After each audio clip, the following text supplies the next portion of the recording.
जय हिंद। एक और पाकिस्तान सीमा पार से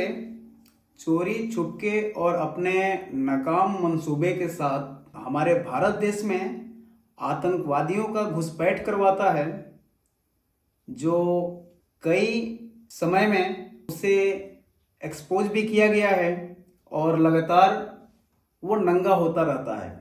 चाहे वो अंतर्राष्ट्रीय मंच पे हो या किसी समिट में हो।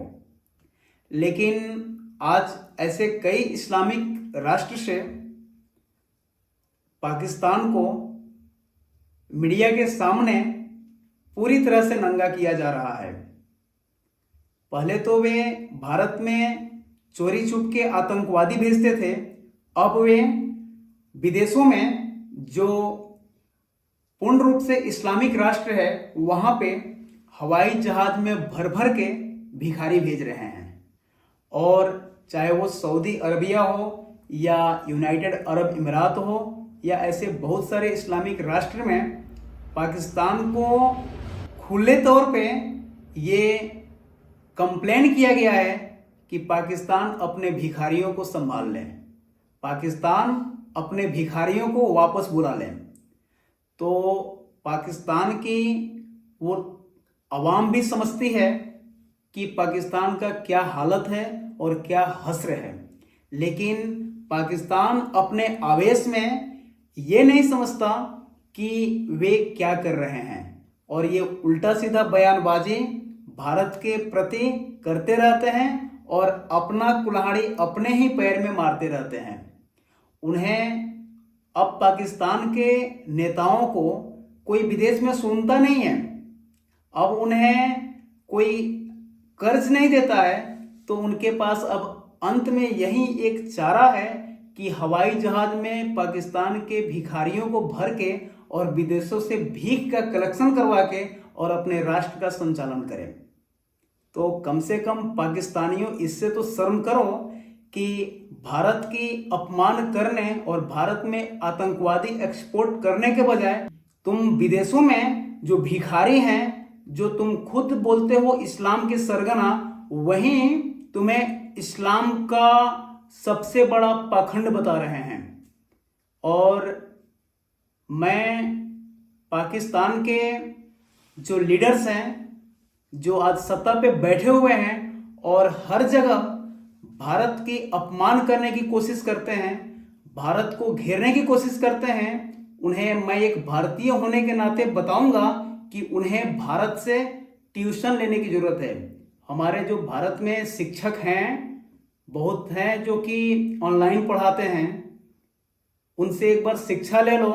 एक बार पढ़ाई लिखाई कर लो और फिर उस कुर्सी पे बैठ के अपनी देश का संचालन करो। तो कम से कम तुम जो विदेश में भिखारी एक्सपोर्ट कर रहे हो उसे तो नहीं करोगे। हमारे देश में आतंकवादी भेजोगे तो हमारे सेना है उसको देने के लिए, उसको कैसे भी ठोक कर पीट कर वापस तुम्हें देश में भेज देगी। लेकिन उस भिखारियों का भी लिहाज करो जिससे पूरा पाकिस्तान नंगा हो रहा है। हमारे मित्र हैं जो बहुत इस्लाम धर्म से हैं और हमसे बहुत घनिष्ठ मित्रता है, और वे लोग अपने धर्म के बारे में बताते हैं कि इस्लाम में शराब हराम है। मैं जब यूनाइटेड अरब अमीरात में था, वहाँ पे जो शराब का इलीगल बिजनेस है, क्योंकि यूनाइटेड अरब अमीरात में शराब जो है बहुत सीमित मात्रा में लाइसेंस के तौर पे बिकते हैं, लेकिन वहाँ पे जो इलीगल कारोबार शराब का हो रहा था और होता है, वो पूरा का पूरा पाकिस्तानी ही करते हैं। वो नमाज भी पढ़ते हैं और शराब भी बेचते हैं। उनके लिए पता नहीं कि वो कुरान का जो मैसेज है वो कहाँ चला जाता है। क्या उन्हें इस कुरान की डर नहीं है कि कुरान जैसे पवित्र ग्रंथ को भी वो धूमिल करते हैं और दूसरे जगह बताएंगे कि इस्लाम में शराब हराम है और खुद शराब की ठेके लेकर चला रहे हैं। और कुरान के साथ साथ सभी धर्म ग्रंथों में शराब प्रतिबंधित है, चाहे वो हिंदू हो चाहे वो सनातन धर्म हो या इस्लाम हो या सिख हो या ईसाई हो, इन सब में शराब हर जगह पे प्रतिबंधित किया गया है, क्योंकि शराब जो है वो कभी भी एक सही दिशा प्रदान नहीं कर सकता है और शारीरिक और मानसिक रूप से इंसान को कमजोर ही करता है। तो उन पाकिस्तान से मेरा एक संदेश है कि और कुछ नहीं, आपको कर्ज मिले या ना मिले उससे हमें और हम भारतीयों को कुछ फर्क नहीं पड़ता, लेकिन कम से कम उन भिखारियों को वापस बुला लो जो आपने हवाई जहाज में भर भर के